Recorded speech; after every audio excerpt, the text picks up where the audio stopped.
recently occurred to me that I could use the fandom of a major movie franchise to my evangelizing benefit. I believe that by using Star Wars as an analogy for Christianity, I can more easily relay the teachings of the Bible to your run-of-the-mill Bible novice.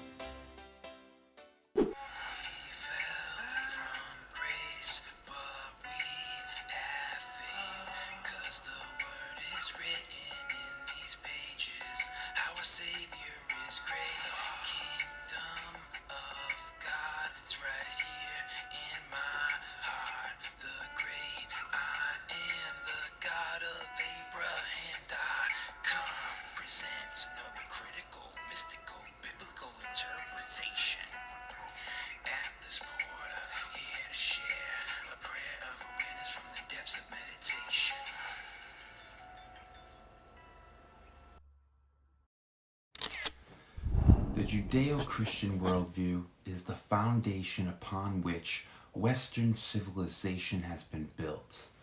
That being said, Christianity is oftentimes excluded from the cultural zeitgeist. Try bringing up Jesus Christ in an everyday conversation and you will know exactly what I mean. Occasionally, however, something overtly Christian becomes a part of the pop cultural discussion. The Passion of the Christ, for instance, was a huge blockbuster success and was lauded, or jeered, by practically everyone on the planet. Recently, the show The Chosen, the completely crowd-funded episodic telling of the life of Christ and his apostles, has likewise become a part of the bigger conversation. Nevertheless, in spite of these momentary respites from the almost exclusively secular world of entertainment, Christ, for his impact on the world, is drastically underrepresented in our society. Simply stated, Christianity is the mainstream, yet it is hardly ever part of the mainstream discussion. The problem is we are often so focused on whatever is happening in the world of popular culture that we lose sight of Christ and his unending relevance in our world. Hollywood loves its superhero movies, and it also loves to boast that a movie is based on a true story. Someone should let these Hollywood executives know that there is a pretty popular book in the public domain that checks both of these boxes.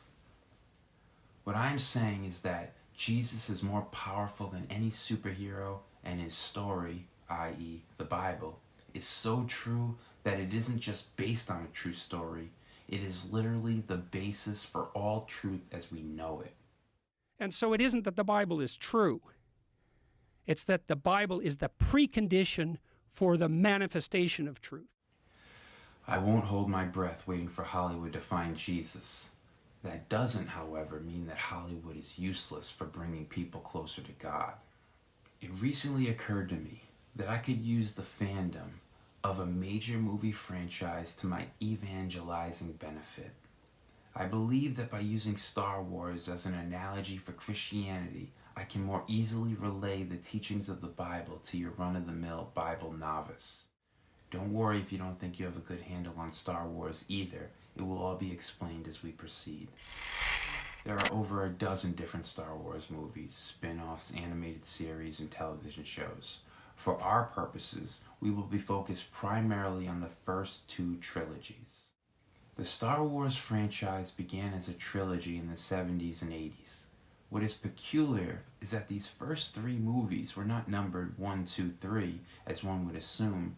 Rather, they were numbered 4, 5, 6. In other words, Star Wars begins halfway through the story. And what is the story of Star Wars? Star Wars is the story of Darth Vader's life and death. Well, at least the first two trilogies are. Episodes 4, 5, and 6, the first three Star Wars movies released, tell very little about Darth Vader's backstory, where he came from, how he became the infamous Darth Vader. It is episodes 1, 2, and 3, the second Star Wars trilogy released in the late 90s and early 2000s, that tell us what makes Darth Vader who he is and why he is important. I find this to be the perfect analogy to describe how most Christians come to understand the Bible. Let us think of the Bible as Star Wars, and let us therefore think of Jesus as Darth Vader. Not in the sense that Jesus is the bad guy, obviously, but in the sense that the whole story revolves around this one man born in a desert a long time ago. As we said, the Star Wars franchise began with episodes 4, 5, and 6, thus starting the story in the middle. Most Christians likewise begin the Bible with the second part of the story, as it were. That is, Christians often approach the Bible by beginning with the New Testament, the Gospels and letters that speak of the life and teachings of Jesus Christ, instead of starting at the beginning of the story, which is to say, the Old Testament. After watching the original trilogy, one then watches the Star Wars prequel trilogy. In the latter trilogy, one is observing how Darth Vader became the man we understand him to be in the second part of the story, where we began. Essentially, we are told why he matters, how he went from a suffering servant to a Lord of the universe. Analogously, when Christians finish reading the New Testament, they become deeply curious about where Jesus came from and why he matters. It is then that we turn to the Old Testament. When we do this, what we are observing is the culture from which Jesus came, the prophecies he fulfilled, and his pre-earthly existence, which is to say, how he went from a suffering servant to the Lord of the universe. So to reiterate, Christians are like Star Wars fans, in the sense that we typically start at the second part of the story and then go back to the beginning in order to see the larger picture of the man at the center of it all. I hope that this analogy was easy to understand. From my point of view, it is unfortunate that I even have to make such an analogy. It reveals a kind of degeneration of society. I shouldn't have to use something as banal as a science fiction movie to help people understand something as divine as the Bible. People often praise Star Wars as original and groundbreaking. Ironically, the story is quite derivative of Christianity. For instance, at the end of Episode 6, the last movie in the timeline of the two trilogies, Darth Vader sacrifices himself to save his son, Luke Skywalker. At this moment of selfless love, Vader's mask is removed and his true identity is revealed for all to see. It shouldn't be hard to see here that George Lucas, when creating the character of Darth Vader, saw him as a Christ figure. The point is, Jesus is the foundation of all things. Or to put it as I did earlier, his story is not only true, it is the basis for all truth. It seems ironic and frankly unfortunate that one would ever have to make some random pop cultural reference in order to help someone better understand Jesus and the Bible, when in fact it is Jesus and the Bible that are actually the reference points for practically everything in our world.